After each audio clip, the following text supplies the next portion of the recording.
한번 인사할까요? 우리 앞뒤 좌우로 계신 성도님께 인사하겠습니다. 사랑하고 축복합니다. 인사합시다. 사랑하고 축복합니다. 말씀 가운데 큰 은혜 받으시는 복된 예배의 시간이 될 수 있기를 주의 이름으로 간절히 축원드립니다. 성도 여러분, 성경 66권을 한 단어로 요약하자면 무엇으로 표현할 수가 있을까요? 크게는 세 가지 단어로 요약할 수가 있습니다. 첫 번째로는 예수님이십니다.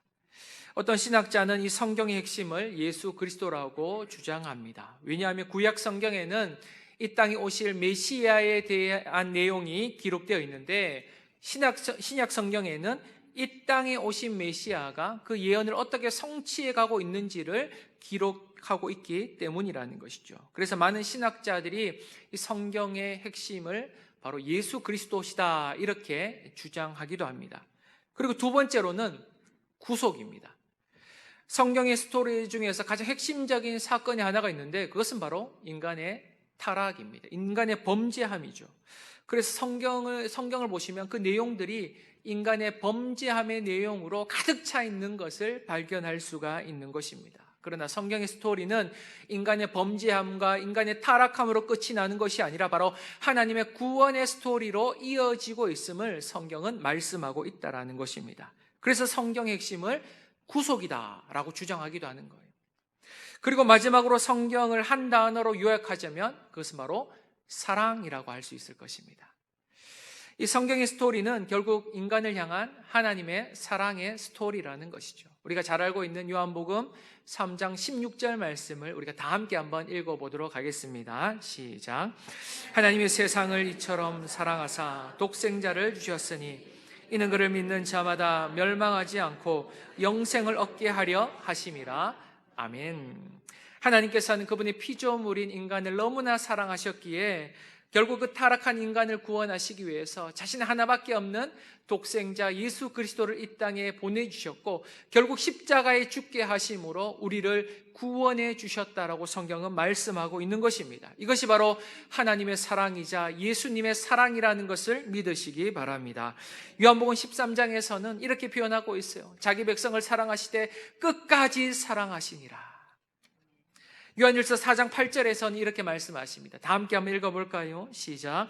사랑하지 아니하는 자는 하나님을 알지 못하나니 이는 하나님은 사랑이심이라. 아멘. 하나님은 무엇이라고요? 사랑이심이라. 하나님께서는 사랑 그 자체라는 것이죠.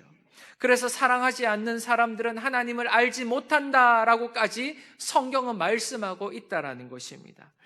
우리가 계속 묵상하고 있는 이 룻기서의 핵심이 무엇이냐면 이 룻기서의 핵심도 바로 하나님의 사랑에 대해서 말씀해 주고 있는 거예요. 그 하나님의 사랑이 얼마나 크고 풍성한지에 대해서 가르쳐 주고 있는 것입니다. 오늘 본문을 통해서 하나님의 사랑, 하나님의 헤세드가 무엇인지를 발견할 뿐만이 아니라 그 하나님의 사랑과 헤세드를 이 세상 속에 흘려보낼 수 있는 그 축복의 통로들이 다 될 수 있기를 주의 이름으로 간절히 축원드립니다.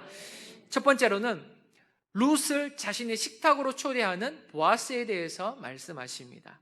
룻을 식탁으로 초대하는 보아스. 저는 초등학교 시절 이 방학 때가 되면 외갓집에 가서 한 2, 3주 정도의 시간을 보내곤 했습니다.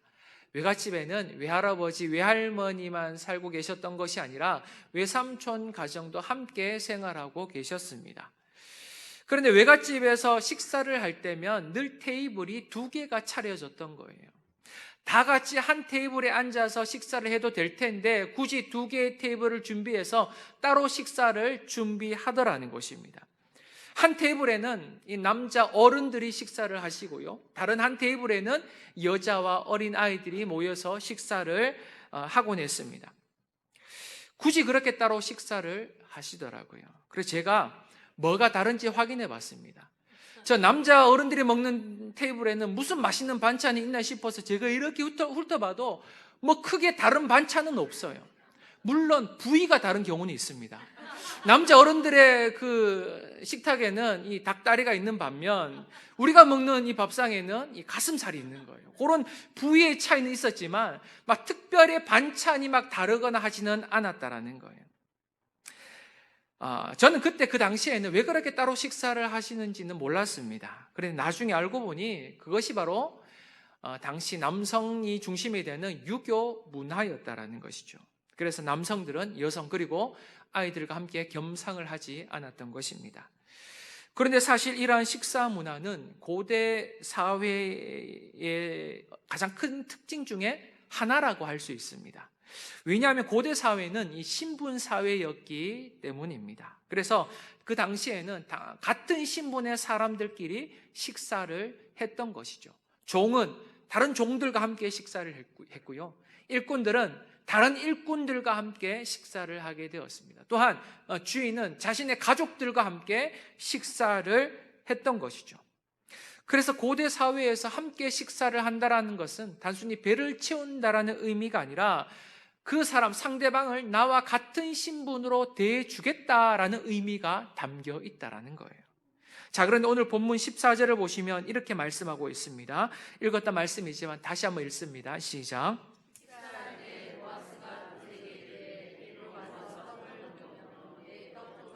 초에 찍으라 하므로 룻이 곡식 베는 자 곁에 앉으니 그가 볶은 곡식을 주매 룻이 배불리 먹고 남았더라. 아멘. 어느덧 시간이 흘러서 이 식사 시간이 되었습니다. 그런데 보아스가 아무리 생각해봐도 룻에게는 먹을 것이 전혀 없어 보였다라는 것이죠. 그래서 보아스가 룻을 불러서 이렇게 이야기합니다. 여기 와서 우리와 함께 떡을 먹으라. 그는 룻을 자신의 식탁으로 초대해 주었던 것입니다. 방금 말씀드렸지만 고대 사회에서 함께 식사를 한다는 것은 그 사람을 굉장히 특별하게 대해준다라는 의미라는 것입니다. 지금 보아스는 룻을 이방 여인으로 대하고 있는 것이 아니라 자신의 중요한 손님이자 그리고 자신의 가족의 일원으로 받아주고 있는 모습이라는 것이죠. 성도 여러분, 그래서 우리가 가족을 무엇이라고 얘기합니까? 식구라고 이야기하십니다. 식구. 먹을 식, 입구. 함께 먹는 사람들이 무엇이라고요? 가족이라는 거예요. 가족이라, 식구라는 것입니다. 그런데 지금 이 룻에게는 이 식탁의 자리가 단순히 자신의 배를 채우는 식탁의 자리가 아니었다라는 거예요. 지금 이 자리에서 베들레헴 사람들과 함께 식사를 한다라는 것은 베들레헴 사람들이 그를 이스라엘 백성들의 일원으로 받아주고 있다는 것을 의미하는 행동이었다라는 것입니다. 지금 여러분 룻에게 항상 꼬리표처럼 따라다녔던 단어가 하나가 있습니다. 그것이 무엇이었습니까? 모압 여인이라는 거예요. 그래서 성경은 항상 룻을 설명할 때마다 모압 여인 룻이 이렇게 설명하고 있었던 것입니다. 그는 이방인이라는 거예요. 아무도 그를 환영해 주지 않았던 것입니다. 그런데 지금 보아스가 자신의 그 식탁으로 룻을 초대해 주었는데 그것은 그를 그 사회의 일원으로 받아주겠다라는 의미였던 것이죠. 사실 보아스는 룻에게 아주 은밀하게 먹을 음식을 전해줄 수도 있었습니다. 왜냐하면 보는 눈이 많지 않습니까?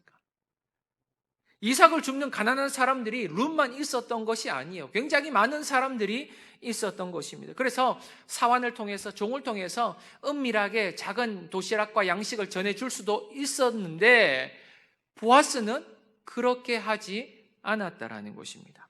왜냐하면 보아스는 룻의 고독함을 알고 있었기 때문이었습니다. 보아스는 룻의 외로움을 알고 있었기 때문이었습니다. 자신의 부모와 고국과 모든 것을 포기하면서까지 유대 땅 베들레헴으로 건너왔는데 아무도 그를 반겨주지 않았던 것입니다. 이스라엘 백성들은 하나님을 섬기는 백성이니 내가 모압 여인을 할지라도 이방인을 할지라도 그들은 나에게 이 하나님의 햇세들을 조금 베풀어 주지는 않을까, 그런 작은 희망을 가지고 이 베들레헴 땅으로 건너왔는지 몰라요. 하지만 이스라엘 백성들은 이 모압 여인이었던 룻을 철저하게 배척하게 되었던 것입니다. 사랑하는 성도 여러분, 사람이 외로움을 느낄 때가 언제인지 아십니까? 단순히 혼자 있을 때가 아닙니다. 내 주위에 많은 사람들이 있는데 그럼에도 불구하고 그들이 나에게 아무런 관심을 가져주지 않을 때, 그때 사람은 외로움을 느끼게 되는 거예요. 내 주위에 많은 사람이 있는 것 같은데 아무도 나에게 관심을 가져주지 않아요. 그럼 굉장히 외로워지는 거예요. 고독해지는 것입니다. 미국의 사회학자 리스먼은 이러한 현상을 두고 군중 속의 고독이다 라고 표현했어요. 들어보셨죠? 많은 군중 속에 있는데 여전히 나는 외롭다는 거예요. 고독하다는 거예요. 현대인들이 지금 그렇게 살아가고 있다는 것입니다. 지금까지 룻은 군중 속에서 굉장히 외롭게 살아가야만 했던 것입니다. 베들레헴 공동체에 전혀 스며들지 못했다는 거예요.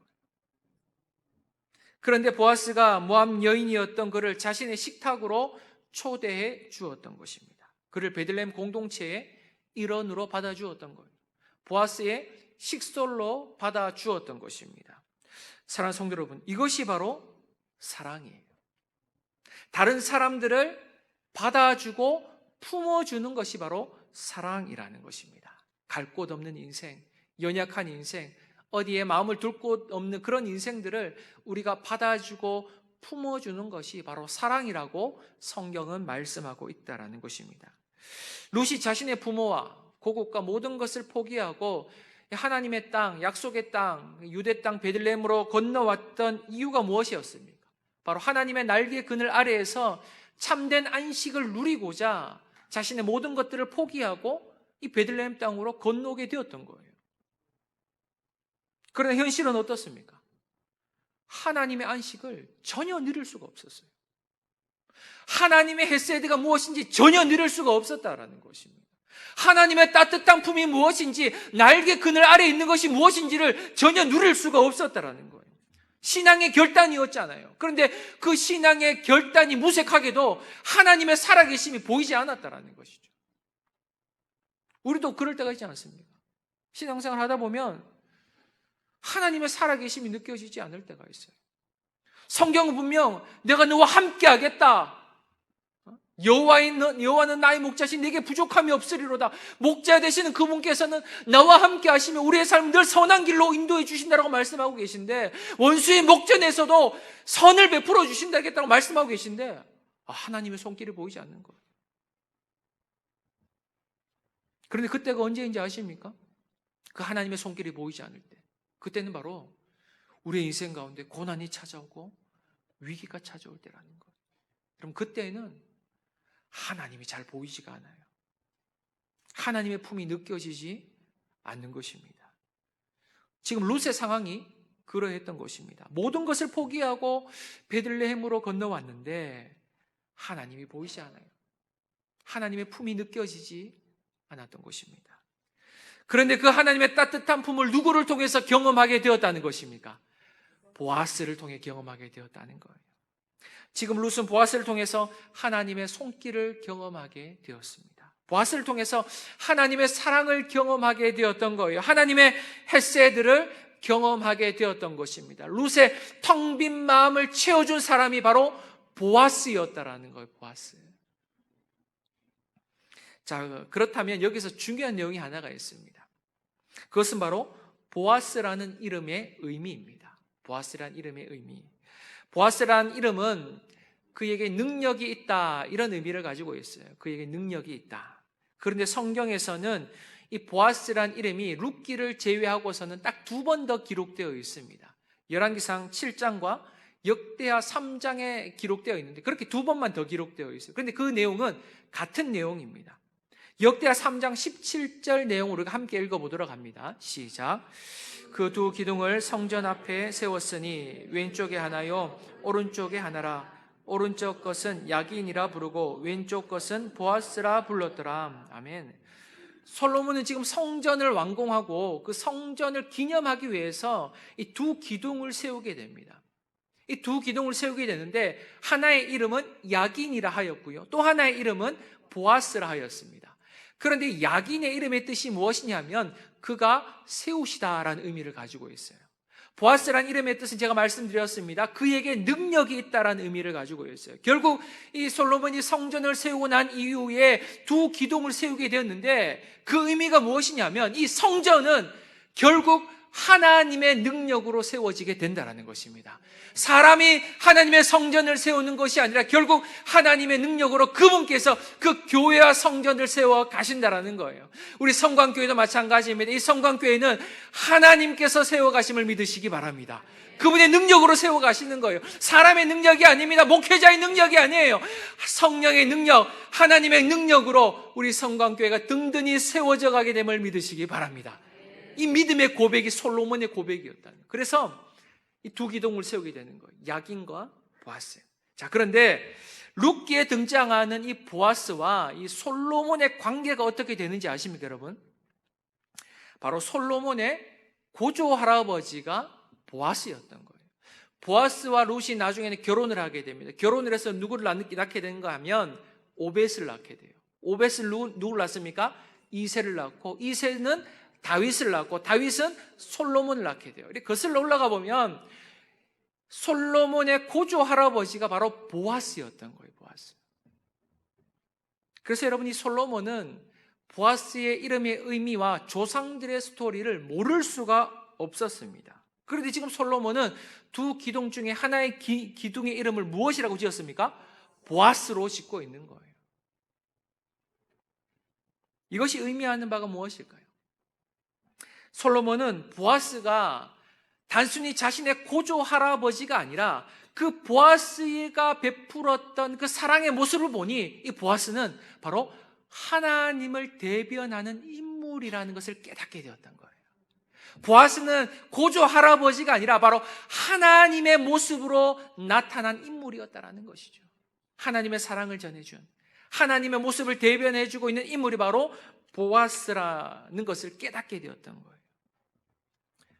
사랑하는 성도 여러분, 우리 하나님께서는 보아스와 같이 우리의 텅 빈 마음을 채워주시는 분이시라는 것을 믿으시기 바랍니다. 세상으로부터, 또한 사람들로부터 외면당한 우리의 영혼을 받아주시고 품어주시고 또 위로해주시고 하나님의 사랑으로 채워주시는 분이 바로 우리가 믿고 있는 하나님이시라는 것을 믿으시기 바랍니다. 하나님께서 우리를 받아주시는 거예요. 갈 곳 없는 우리의 인생, 죄로 인해 어디로 가야 될지 전혀 알지 못한 그런 인생들을 하나님께서 그분의 자녀로 받아주신 것입니다. 하나님의 백성으로 받아주셨다라는 거예요. 이것이 하나님의 사랑이자 하나님의 은혜라는 것을 믿으시기 바랍니다. 그 하나님의 사랑으로 우리를 받아주셨다는 거예요. 성도 여러분, 하나님께서 우리를 하나님의 백성으로, 하나님의 자녀로 받아주시고 또 품어주시고 하나님의 햇살으로 충만히 채워주신 이유가 무엇인지 아십니까? 우리 또한 보아스와 같이 그런 삶을 살아가라는 거예요. 너희가 받은 그 사랑으로 다른 사람들을 사랑하며 살아가라는 것입니다. 품어주라는 거예요. 받아주라는 것입니다. 여러분의 식탁에 룻과 같은 연약한 성도들을 초대할 수 있어야만 한다는 거예요. 여러분, 우리의 식탁에 룻과 같은 연약한 성도를 초대한다는 것은 같이 식사를 하라는 그런 의미가 아니라 더 넓은 의미에서는 그들을 품어주고 받아주고 그들에게 먼저 다가가야 함을 말씀해주고 있다는 거예요. 그들을 우리의 공동체의 일원으로 받아주어야만 하는 것입니다. 이방인이 아닌 성광교회의 교인으로 받아주어야만 하는 거예요. 성도 여러분, 성광교회 교인이 되는 것은 새가족 등록 카드를 썼다고 해서 되는 게 아니에요. 우리 성도들이 하나님의 사랑으로 그 사람을 받아주게 될 때, 그러할 때에 바로 그 사람은 우리 공동체의 일원이 된다는 것입니다. 결국 하나님의 사랑으로 하나 될 때 그 공동체는 사랑의 공동체가 됨을 믿으시기 바랍니다. 저는 우리 성도님들의 눈에 이런 분들이 많이 보였으면 좋겠습니다. 우리 주위에 룻과 같이 자신의 마음을 잘 표현하지 못하면서 혼자 묵묵히 신앙생활을 하고 계신 분들이 굉장히 많으십니다. 그런데 사실 그런 분들은 굉장히 외로우신 분들이에요. 하지만 우리가 보아스와 같은 마음을 가지게 되면 우리의 눈에 그런 분들이 보이게 되는 것입니다. 그런 보아스와 같은 사람들이 많아지게 될 때 우리의 공동체는 사랑의 공동체로 변화되는 거예요. 이 사랑의 공동체는 누가 만들어가는 것입니까? 하나님이 만들어가는 것입니까? 아니에요. 하나님의 사랑을 충만히 경험한 보아스와 같은 사람들이, 하나님의 사랑을 충만히 경험한 룻과 같은 사람들이 사랑의 공동체를 만들어가는 것임을 믿으시기 바랍니다. 그래서 우리 공동체에는 먼저는 하나님의 사랑이 충만해져야 되고요. 그 하나님의 사랑을 충만히 경험한 보아스와 같은 사람, 룻과 같은 사람이 많아져야지만 우리 공동체가 사랑의 공동체가 될 수 있다는 것입니다. 여러분의 가정과 우리의 교회와 또 이외에 여러분에 속한 모든 공동체가 하나님의 헬세드로 가득 찰 뿐만이 아니라 그리하여 그 사랑을 통해 여러분이 속한 모든 공동체가 사랑의 공동체가 될 수 있기를 주의 이름으로 간절히 축원드립니다. 두 번째로는 룻의 필요를 채워주는 보아스에 대해서 말씀하십니다. 룻의 필요를 채워주는 보아스. 지금 룻은 보아스의 식탁에 초대되어 굉장히 감격스러운 상황이었습니다. 지금까지는 시어머니와 함께 늘 조촐하게 식사를 할 뿐이었는데 이렇게 많은 베들레헴 사람들과 함께 식사를 한다는 것, 그 자체만으로도 이 룻에게 엄청난 위로와 감격이 되었을 것입니다. 그 식탁으로 인해 룻의 텅 빈 영혼은 하나님의 헷세드로 가득 차게 되었던 거예요. 그런데 그뿐만이 아닙니다, 여러분. 14절 후반부를 보시면 이렇게 말씀하고 있어요. 룻이 배불리 먹고 남았더라. 룻의 영혼만 하나님의 헷세드로 가득 차게 된 것이 아니라 룻의 육신 역시 이 보아스가 준 양식으로 인해서 충만히 채워지게 되었음을 말씀하고 있다는 거예요. 또한 여러분 15절과 16절 말씀을 보시면 보아스는 일꾼들에게 이렇게 명령을 내리게 됩니다. 함께 읽도록 합니다. 시작.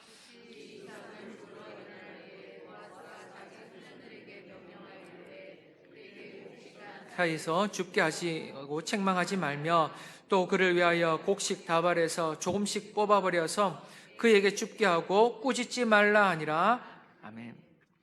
룻이 이삭을 주울 때 곡식단 사이에서도 줍게 하라는 것입니다. 당시 밭의 주인들과 일꾼들은 이삭을 줍는 거의 가난한 사람들이 곡식단 사이에서 곡식이 아직 배지 않은 곡식 사이에서 이삭을 줍는 것을 허락하지 않았습니다. 왜냐하면 곡식단 사이에서 이삭을 줍다 보면 욕심이 나서 곡식에 있는 단에 있는 곡식을 또 떼어갈 수도 있고 또 움직이다 보면 곡식이 상할 수도 있기 때문에 그 곡식단 사이에서 이삭을 줍는 것을 허락하지 않았던 것입니다. 결국 많은 사람들이 다 비어낸 그런 밭에서 이삭을 줍다 보니까 경쟁이 치열해서 많은 이삭을 줄 수가 없었던 거예요. 그래서 보아스가 어떻게 이야기합니까? 룻에게는 곡식단 사이에서 줄 수 있도록 허락해 주라는 거예요. 많은 이삭을 줍도록 허락해 주라는 것입니다. 그뿐만이 아닙니다, 여러분. 또 그를 위해서 아예 곡식의 다발을 뽑아서 그의 앞에 두라는 거예요. 곡식 이만큼 뽑아가지고 그냥 그가 주워갈 수 있도록 다발을 이 룻 앞에 놓아두라는 것입니다. 그리고 그것을 가져가도 꾸짖지 말라는 거예요. 그래서 그날 룻이 주운 이삭의 양이 얼마라고 성경은 말씀합니까, 여러분? 17절 말씀인데요. 다 함께 한번 읽도록 합니다. 시작. 줍고 그 주운 것을 떠니 보리가 한 에바쯤 되는지라. 아멘. 한 에바쯤 되었다. 여러분, 한 에바는요 22리터 정도의 양이라고 합니다. 22리터 정도의 양. 22리터 정도의 양은 두 사람이 한 일주일 정도 먹을 수 있는 분량의 식량이었다고 해요. 꽤 많은 양이었습니다. 아니죠, 엄청나게 많은 양이었습니다. 왜냐하면 당시 노동자들이 열심히 일하고 받았던 하루 품삯이 얼마 정도 되었는가 하면 보리 1리터에서 많게는 2리터 정도 되었다고 해요. 열심히 일하고 받았던 품삯이 보리 1리터 내지 2리터였다는 거예요. 그런데 지금 룻은 얼마의 양의 이삭을 주워왔다고 말씀합니까? 한 에바, 22리터의 양을 주워왔다라는 거예요.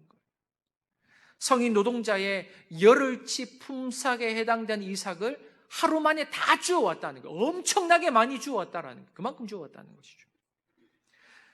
사랑하는 성도 여러분, 이것이 바로 하나님 나라의 풍성함이라는 것을 믿으시기 바랍니다. 이것이 바로 하나님의 헷세드의 풍성함이라는 거예요. 하나님의 사랑의 풍성함. 하나님의 사랑은 차고 넘치는 풍성한 사랑이라는 것을 믿으시기 바랍니다. 하나님께서는 보아스를 통해서 하나님의 헷세드가 얼마나 크고 풍성한지를 보여주셨던 거예요. 가르쳐 주셨던 것입니다.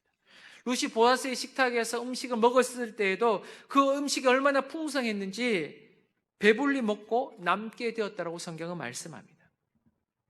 우리가 잘 알고 있는 오병이어의 기적 아시죠? 예수님께서는 보리떡 5개와 물고기 2마리를 통해서 성인 남자만 5,000명을 먹이셨습니다. 여자와 어린아이까지 합치면 적게는 1만 명, 많게는 2만 명까지의 이 사람들을 보리떡 5개와 물고기 2마리로 배불리 먹이셨다라고 성경은 말씀하십니다. 마태복음 14장 20절과 21절 말씀을 다 함께 한번 읽어보도록 합니다. 시작. 남은 조각을 12바구니에 차게 거두었으며 먹은 사람은 여자와 어린이 외에 5,000명이나 되었더라. 아멘. 그들이 배불리 먹고 남은 조각이 얼마나 되었다고요?